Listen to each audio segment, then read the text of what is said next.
Hidden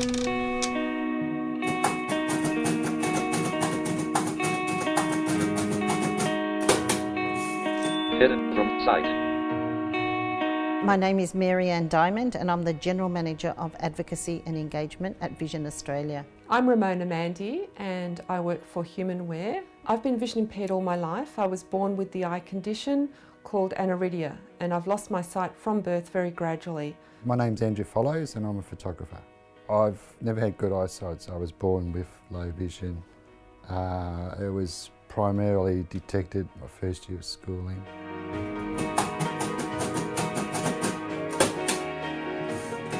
Access. The types of access that blind people need is one, to the printed word, be that digital or hard copy print, and secondly, access to the built environment. Access to the environment, is about audible announcements on trams, trains and buses. If we can find where the train stop is and get on the train, how do we know when to get off? And it's about standards and consistency. I think most art galleries now are fully aware of accessibilities. There's a lot of things that makes being part of the community a lot more accessible. The clicking lights, what they call the audio tactile traffic lights, to know when to cross, it's fantastic. It's better than the invention of sliced bread. So we move around physically in the environment in a different way. I wouldn't accept that I had bad eyes, so I tried to be as normal as possible, and that's what I spent half my life doing until I just picked up the phone one day and said, I think I need some help.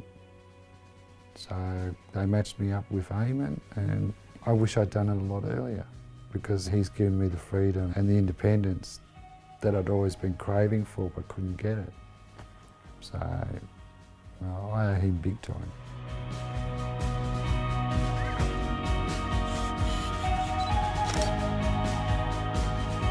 One of the big issues for persons who are blind is access to information in a format we can read in a timely way. The figure is that there's about 5% of published information only that's accessible to blind people. Information is power. Information you use to make decisions. With information you can participate in education, employment and so on. There is a misnomer that, well, if you have a screen reader, you can just rely on the screen talking to you to access your information, but it's not true literacy. So when you have Braille at your fingertips, you've got literacy. You can see how things are written, spelt, punctuated.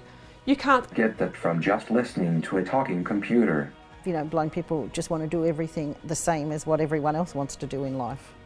Read books or magazines or whatever we choose. There's a lot of moves afoot to improve that, but at the moment we don't have access to anywhere near as much published material as sighted people do.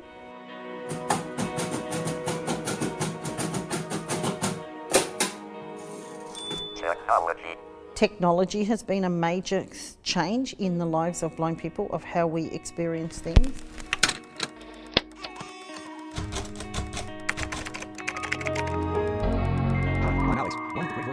Often people's first knowledge of adaptive technology is through their contact with Vision Australia. Vision Australia has over recent years held open days where we call a Techspo, where we invite all technology people to come and showcase their wares and we showcase our services. It gives people who are vision impaired a chance to get up close and personal with our technology. They can sit down and see if they can see the magnification, or listen to the voice, or ask us questions. How you use the technology and what technology you need to use, it's an individual thing, but I think overall it's pretty awesome. I wish I had some of this technology when I was growing up. It's really important that people choose the device that best suits their needs and their capabilities and their budgets. The only downfall of technology is it's so expensive. And so Vision Australia is part of a consortium, a worldwide consortium, to look into finding or developing a new refreshable Braille device that is cost a few $100s instead of many thousands of dollars. If they can work out how to cut the costs down and make it more accessible for people, that'd be good. Because accessible, affordable are really kind of go hand in hand. Technology is very empowering. It I guess, helps you perform better and with more functionality in the workplace, at school, in leisure. What we want is mainstream devices to be accessible as well as special devices that are developed for blind people to be accessible. If I get a Word document from my manager on his PC and I use it on my Braille note, I'm still interacting seamlessly with him, even though we're using two different technologies. And that integration is empowering because the blind person has the right to be part of the regular mainstream world.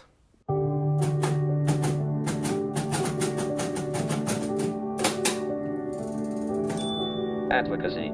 I think the concept of how you provide services, how you support, how you empower people with disabilities, in our case blind people, has changed over the years. Teachers are now encouraging children to speak up for themselves a lot more, so empowering children with a vision impairment, that attitudinal shift from say a generation ago of speak up and advocate for your own needs rather than the blind person will be taken care of. The days of sheltered workshops with switchboard or low manual labour, I think those days are gone. I hope they have anyway.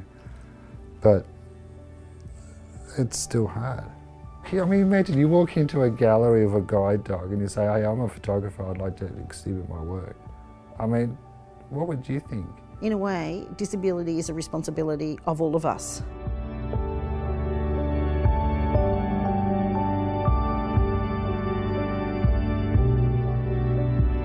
I think things become more accessible through people speaking up, a bit of the squeaky wheel syndrome.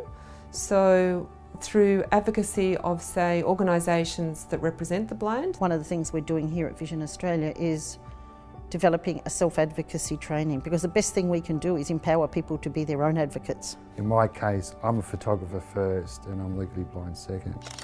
So I'm the sort of person that I want to be out there, I want to be known, but in a positive way. You can do anything with the right supports and skills. It's not the give the blind man a go scenario. It's, oh shit, he's a photographer and look how good he is.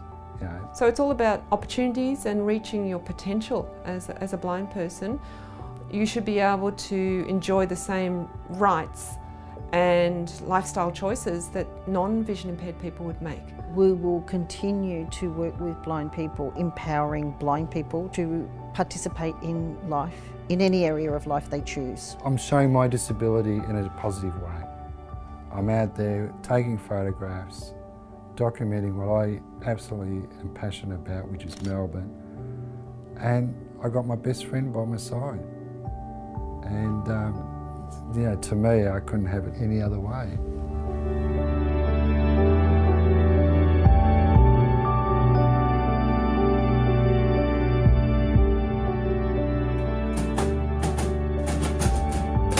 Directed by Joel Checkley. Interviewees, Marianne Diamond, Andrew Follows, and Ramona Manby. Produced by Belinda Ensor. Vision Australia staff, Arlene Pacheco, Ben Jessup, Emma Mulholland, Louise Zale, Marianne Diamond and Siobhan Dennis. Music, Crescent Valley, by Long Lake, Blurry Morning Glance, by Zero Bedroom Apartment. Music licensed through MusicBed. All of the images that appear in this project have been sourced from Vision Australia and the State Library of Victoria, in partnership with Museums Australia Victoria. This film was created for the Culture Victoria website, cv.vic.governor.au, with the support of the Victorian Government through Creative Victoria. A very special thank you to Vision Australia, Arts Access Victoria, and the interviewees who made this project possible.